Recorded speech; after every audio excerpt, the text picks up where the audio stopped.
ফাঁকা বাড়িগুলো টার্গেট করে তাণ্ডব চালাচ্ছে নিশু কুটুম্বের দল। এসব ঘটনা উদ্বেগজনকভাবে হারে বৃদ্ধি পাচ্ছে উত্তর জেলায়। এতে নাকানি চুবনি খেতে হচ্ছে পুলিশ প্রশাসনকেও। বাড়ি ফাঁকা পেলে কয়েক ঘন্টার মধ্যে হাত সাফাই করে নিচ্ছে চোরের দল। উল্লেখ্য, দুর্গাপূজার নবমীর ভোর রাতে ধর্মনগর সাব জেল থেকে 6 জন কুখ্যাত আসামি পালানোর পর থেকে চুরির প্রবণতা আশঙ্কাজনকভাবে বেড়েছে। যদিও পুলিশ পুনরায় 3 জনকে আটক করেছে, তবে বাকি 3 জন এখনও পুলিশের ধরাছোঁয়ার বাইরে। এদিকে মঙ্গলবার সন্ধ্যা রাতে দক্ষিণ কদমতলার 1 নম্বর ওয়ার্ডের বিভা দাসের বাড়িতে চুরির ঘটনা ঘটে।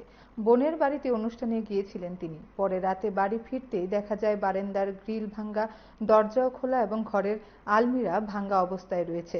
গৃহিণী জানান, মেয়ের বিয়ের জন্য জমিয়ে রাখা 1.5 ভরি স্বর্ণের চেইন, রূপার অলংকার সহ অন্যান্য মূল্যবান সামগ্রী এবং নগদ 10,000 টাকা হাতিয়ে নিয়েছে চোরের দল।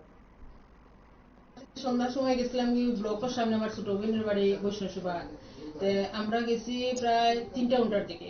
3টার দিকে গেছি, আইসি গড় প্রায় 7টার সময় দেখছি আমার গেট সামনের গ্রিলের তালা ভাঙ্গা।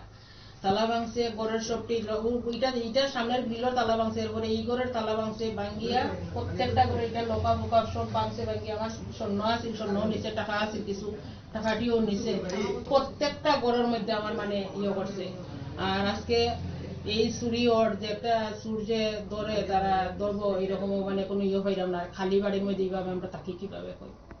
এটা হলো দক্ষিণ কদমতলা, এটা 1 নম্বর ওয়ার্ড। মতিলাল দাস। আমরা কেউ বাড়িতে আসলাম না, আমরা আজকে এখানে উৎসব চলে, উৎসবে গেছি মানে এটা পুরা ফলো করে, আজকে ফলো করছে যে এখানে উৎসব চলে, তারা বাড়ি ফাঁকা আছে, আমরা এটা করি, এরকম একটা কিছু তারা প্ল্যান করছে। আর না, তারা এরকম করতে পারে না। এই এলাকার মধ্যে হয়েছে বলি তো আমি তো জানি না এটা। আর আজকে আবার শুনছি একটা ঘটনা এখানে হয়েছে, চুরি হইতেছে 1 লাখ। এই কয়েকটা দিন থেকে এরকম খালি শোনা যায় এই বাসার চুরি হর, এই বাসার চুরি হর। এরকম সন্ধ্যা রাইতে যে আজকে এরকম চুরি হয়েছে, এরকম অবস্থার মধ্যে আমরা কিরকম থাকি।